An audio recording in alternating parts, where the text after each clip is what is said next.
கரூர் சம்பவத்துக்கு விஜய் தான் முழுக்க முழுக்க காரணம் அப்படின்னு சொல்லிட்டு ஒரு தரப்பும், இது விஜய் காரணம் கிடையாது, இது திட்டமிட்டு நடத்தப்பட்ட சதி அப்படின்னு சொல்லிட்டு ஒரு தரப்பும் மாறி மாறி அவங்களோட கருத்துக்களை சொல்லிட்டு வராங்க. ஒரு பக்கம் இந்த சம்பவம் விஜய்க்கு பின்னடைவா பார்க்கப்பட்டாலுமே மக்களோட ஆதரவு விஜய்க்கு அப்படியே இருக்குன்னு சொல்லலாம். ஏன்னா விஜய்க்கு மேல தப்பே கிடையாது, இது திட்டமிட்டு நடத்தப்பட்ட ஒரு சதி அப்படின்னு சொல்லிட்டு மக்கள் சொல்லியிருக்காங்க. அதாவது அந்த விபத்து நடந்த இடத்துல இருந்த பொதுமக்கள் சொல்லியிருக்காங்க. தங்களோட கண்களால பார்த்ததா நிறைய விஷயங்களை சொல்லியிருக்காங்க. இத பத்தி அவங்க என்னெல்லாம் சொல்லியிருக்காங்க, அங்க அப்படி என்னதான் நடந்துச்சு அப்படிங்கறத பத்தி இந்த பதிவுல விரிவா பார்க்கலாம். ஏற்கனவே சொன்ன மாதிரி கரூர் சம்பவம் தான் இப்ப பரபரப்பா பேசப்பட்டு வருது.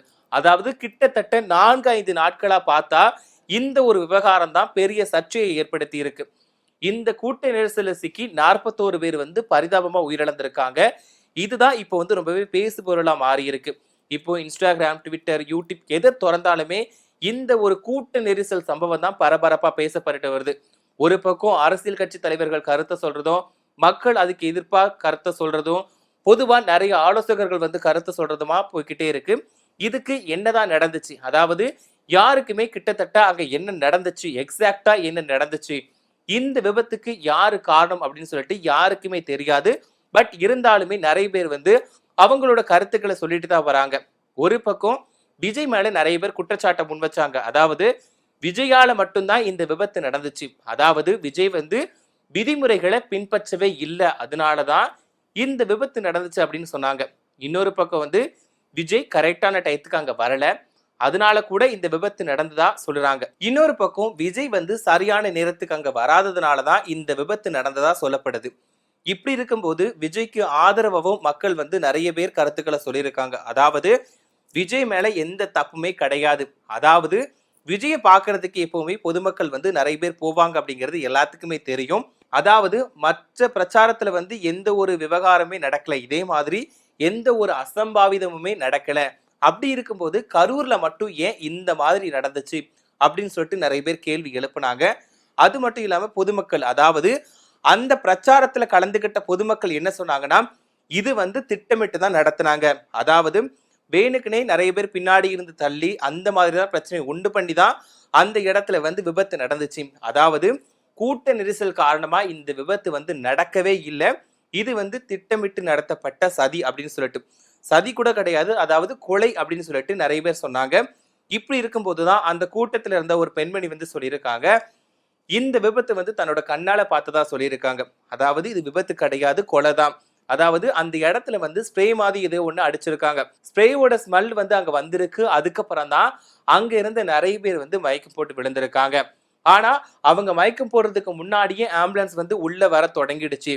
ஆனா உடனே என்ன பண்ணிருக்காங்கன்னா, மயக்கம் அடைஞ்சவங்களை ஆம்புலன்ஸ்ல ஏத்திருக்காங்க. அங்க நல்லா இருந்தவங்களை கூட ஆம்புலன்ஸ்ல ஏத்திருக்காங்க. பட் ஆனா அவங்களை ஏத்தின உடனேயே இன்ஜெக்ஷன் போட்டிருக்காங்க. அதாவது மயக்கம் அடைஞ்சது எதுக்காகன்னு தெரிஞ்சுக்காம, அது மட்டும் இல்லாம முதலுதவி எதுவுமே கொடுக்காம இன்ஜெக்ஷன் போட்டிருக்காங்க. அதனால இதை பார்க்கும்போது என்ன தெரியுது அப்படின்னா, இது திட்டமிட்டு ப்ரீ பிளானடாவே ஒரு முடிவு எடுத்திருக்காங்க. பலி எண்ணிக்கை அதிகரிக்க வைக்கிறதுக்காக தான் இந்த மாதிரி இன்ஜெக்ஷன் போட்டிருக்காங்க.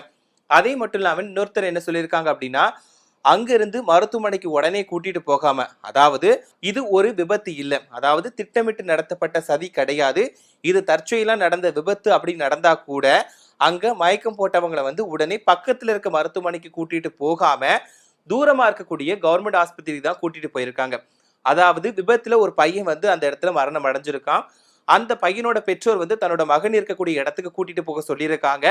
அப்ப என்ன பண்ணிருக்காங்க அப்படின்னா, மருத்துவமனை பக்கத்துல இருக்கு அப்படின்னு சொல்லிட்டு கூட்டிட்டு போயிருக்காங்க. அவங்க நிறைய டைம் கேட்டிருக்காங்க, மருத்துவமனை பக்கத்துல தானே இருக்குன்னு சொல்லியிருக்கீங்க, அப்பயே இன்னும் வரேன்னு கேட்கும்போது இதோ வந்துருச்சு அப்படின்னு சொல்லிட்டு தூரமா இருக்கக்கூடிய மருத்துவமனைக்கு தான் கூட்டிட்டு போய் காமிச்சிருக்காங்க. அதாவது இவ்வளவு மருத்துவமனைகள் பக்கத்துல இருந்துமே அதையெல்லாம் தாண்டி தான் கவர்மெண்ட் ஆஸ்பத்திரிக்கு கூட்டிட்டு போயிருக்காங்க. உண்மையாவே அவங்களுக்கு சிகிச்சை கொடுக்கணும்னு நினைச்சா பக்கத்துல இருக்க மருத்துவமனைக்கு கூட்டிட்டு போயிருக்கலாம். பட் அதையும் தாண்டி எதுக்காக இந்த மருத்துவமனைக்கு கூட்டிட்டு போனாங்க அப்படின்னு சொல்லிட்டு கேள்வி எழுப்பியிருக்காங்க. அது மட்டும் இல்லாம இன்ஜெக்ஷன் போட வேண்டிய அவசியமே இல்லை, பட் எதுக்காக போட்டாங்க அப்படின்னு தெரியல. அது மட்டும் இல்லாம அந்த பெண்மணி என்ன சொல்லியிருந்தாங்கன்னா, அந்த கூட்டத்துக்கு சம்பந்தமே இல்லாத நிறைய பேர் வந்திருந்தாங்க, அதாவது ரவுடிகள் மாதிரின்னு கூட சொல்லலாம். ஏன்னா அந்த கூட்டத்துக்கு அவங்களுக்கும் சம்பந்தமே இல்லை. கண்டிப்பா தெரியும் அவங்க விஜயை பார்க்கறதுக்காக வந்த கூட்டமும் கிடையாது, தமிழக வெற்றி கழகத்துக்காக வந்த கூட்டமும் கிடையாது அப்படிங்கிறது பார்த்தாலே தெரியுது. அதாவது கண்டிப்பா ஒரு அசம்பாவிதத்தை ஏற்படுத்தணும் அப்படிங்கிறதுக்காக வந்த கூட்டம் தான் அப்படின்னு அந்த பெண்மணி சொல்லியிருந்தாங்க. அவங்க வந்ததுக்கு அப்புறமா தான் இந்த பிரச்சனையே ஸ்டார்ட் ஆயிருக்கு. அது மட்டும் இல்லாம விஜய் பிரச்சார கூட்டத்துல பேசிட்டு இருந்தப்போ அவர் வந்து செந்தில் பாலாஜியை தாக்கி பேசிட்டு இருந்தாரு. அதாவது பாட்டிலுக்கு 10 ரூபாய் அப்படின்ற மாதிரி ஒரு பாடல் பாடிக்கிட்டு இருந்தாரு. இந்த விஜய் பேசின இந்த பேச்சுக்கு அப்புறம் தான் இந்த கூட்ட நெரிசல் சம்பவமே அங்க நடந்திருக்கு. என்னன்னா விஜய் மாநாட்டுக்கு வந்து இப்படி ஒரு பிரச்சனையை உண்டு பண்ணணும் அப்படின்னு சொல்லிட்டு அங்க நிறைய பேர் காத்துட்டு இருந்திருக்காங்க. டைம் கிடைக்கும் போது அவங்களோட பிளானை வந்து எக்ஸிக்யூட்டிவ் பண்ணிட்டாங்க அப்படின்னு சொல்லிட்டு அந்தந்த பெண்மணி வந்து சொல்லியிருக்காங்க. அது மட்டும் இல்லாம அவங்க கண்ணு முன்னாடியே நிறைய பேரை தூக்கி போட்டிருக்காங்க ஆம்புலன்ஸ்ல. அது மட்டும் இல்லாம இன்ஜெக்ஷன் போட்டிருக்காங்க. இது வந்து திட்டமிட்டு நடத்தப்பட்ட ஒரு கொலை தான் அப்படின்னு சொல்லிட்டு சொல்லியிருக்காங்க. இன்னொரு பக்கம் வந்து இது வந்து கூட்ட நெரிசல் சம்பவமா இருந்தாலுமே விஜய்க்கும் இதுக்கும் வந்து தொடர்பு கிடையாது. ஏன்னா விஜயை பார்க்கறதுக்கு கூட்டம் வந்திருக்காங்க. இது வந்து மக்களோட அறியாமையினால மட்டும்தான் இந்த பிரச்சனை நடந்துச்சு. இதுக்கும் விஜய்க்கும் சம்பந்தம் கிடையாது. இது வந்து விஜயை பாதிக்கவே பாதிக்காது. எங்களோட ஃபுல் சப்போர்ட் வந்து விஜய்க்கு மட்டும்தான் அப்படின்னு சொல்லிட்டு ரசிகர்களா இருக்கட்டும், தொண்டர்களா இருக்கட்டும் எல்லாருமே அப்படி சொல்லியிருந்தாங்க.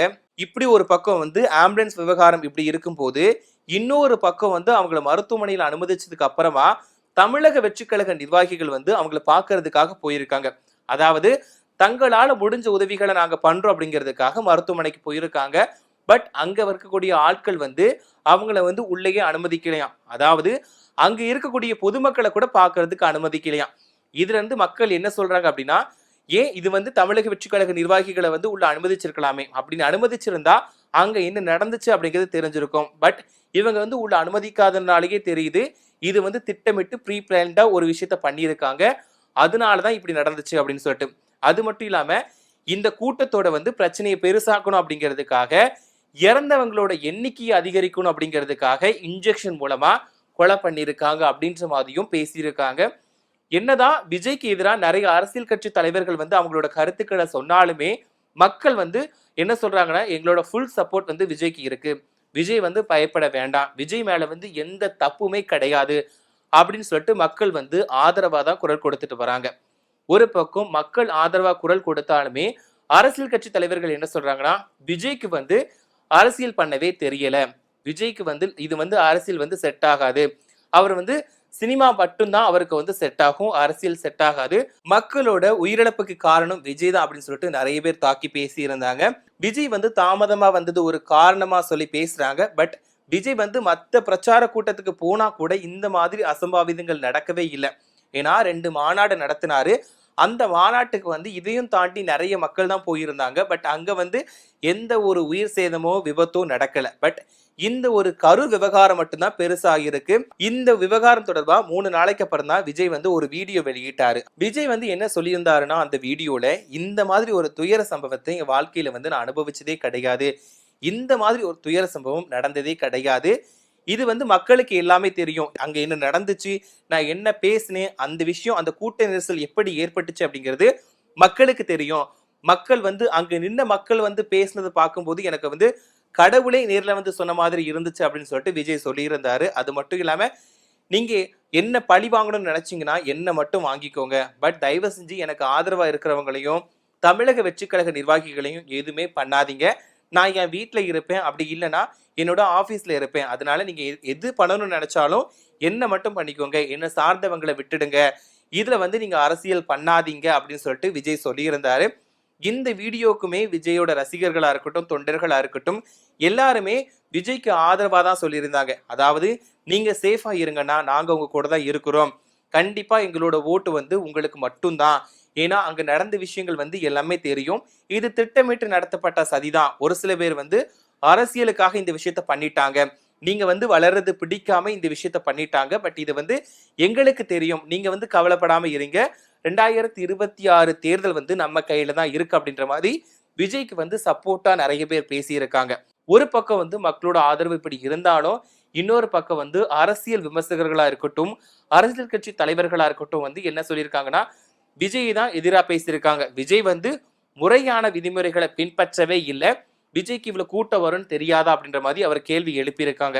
இப்படி இருந்தாலும் ஒரு பக்கம் ஏற்கனவே சொன்ன மாதிரி ஃபுல் சப்போர்ட் வந்து மக்களோட ஆதரவு இருந்தாலும் விஜய் வந்து 2026 தேர்தலில் வந்து வின் பண்ணுவாரா அப்படிங்கிறது தெரியல. ஏன்னா விஜயை பார்க்க வரக்கூடிய கூட்டம் வந்து ஒரு கட்சி தலைவரா இல்லாம ஒரு விஜய் வந்து ஒரு நடிகர் அப்படிங்கிறதுனால கூட கூட்டம் வரும் அப்படின்னு சொல்லிட்டு நிறைய பேர் சொல்லியிருப்பாங்க.